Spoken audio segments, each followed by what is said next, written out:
Assalamualaikum warahmatullahi wabarakatuh. Salam sejahtera untuk kita semua. Sebelumnya, perkenalkan, nama saya Neska Aurora. Saya dari Fakultas Ilmu Sosial dan Ilmu Politik, jurusan Ilmu Administrasi Negara. Pada kesempatan kali ini, saya akan membahas mengenai gangguan kesehatan mental yang masih sering terjadi hingga saat ini. Adapun lokus yang akan saya ambil yaitu pada sektor pendidikan.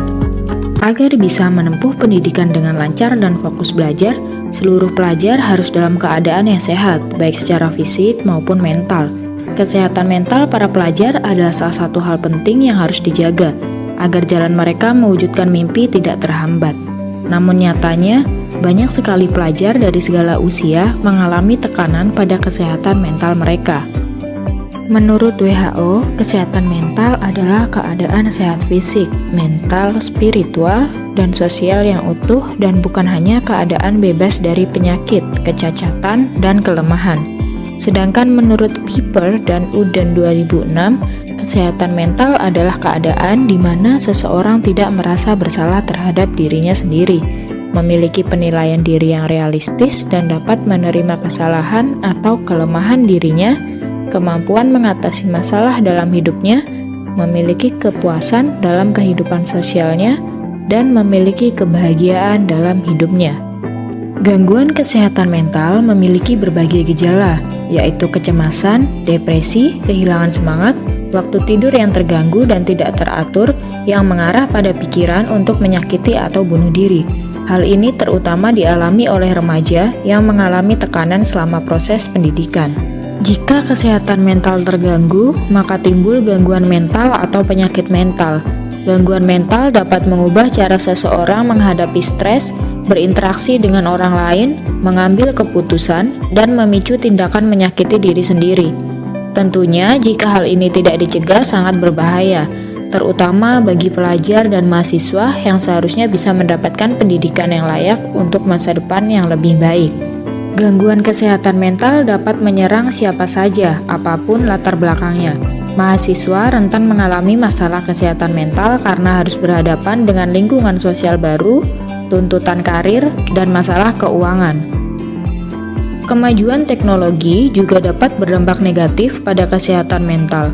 Apabila tidak dapat mengontrol penggunaannya dengan bijaksana, risiko mengalami depresi, gangguan kecemasan, hingga stres pun akan semakin meningkat. Selain itu, media sosial sering digunakan untuk menghujat orang lain. Jika tidak memiliki mental yang kuat untuk menghadapi hal tersebut, risiko mengalami depresi dan gangguan kecemasan pun akan turut meningkat.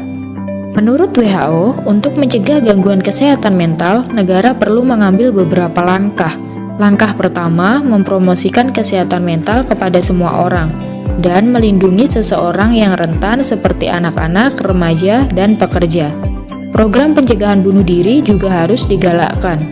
Langkah kedua, negara harus menyediakan pelayanan kesehatan yang mudah diakses dan terjangkau oleh masyarakat. Dalam konteks ini, peningkatan anggaran kesehatan mental menjadi keharusan. Tanpa anggaran yang memadai, sulit untuk mempromosikan, mencegah, dan mengobati masalah kesehatan mental. Adapun kesimpulan dari materi yang telah saya paparkan sebelumnya, pemerintah harus berperan besar dalam memberikan solusi untuk mengatasi masalah kesehatan jiwa generasi penerus bangsa. Karena masalah kesehatan mental bukan lagi hanya masalah sepele. Pemerintah harus lebih memperhatikan pelayanan kesehatan mental. Peran pemerintah sangat penting, terutama dalam penyediaan sarana dan prasarana seperti respons sosial. Pemerintah harus dapat mengambil tindakan yang lebih komprehensif terkait dengan upaya kesehatan mental yang terdiri dari upaya promotif, preventif, kuratif, dan rehabilitasi. Langkah-langkah tersebut dapat dilakukan melalui upaya asesmen berdasarkan indikator keluarga sehat, penyediaan layanan kesehatan jiwa, dan edukasi mulai dari sekolah dasar, pemberian pengobatan, dan layanan kesehatan jiwa yang layak bagi kelompok disabilitas. Upaya penanganan yang dilakukan secara setengah-setengah dapat mengakibatkan dampak jangka panjang yang tidak baik. Sekian penjelasan yang dapat saya sampaikan mengenai gangguan kesehatan mental. Apabila ada salah kata, saya mohon maaf. Saya akhiri. Wassalamualaikum warahmatullahi wabarakatuh.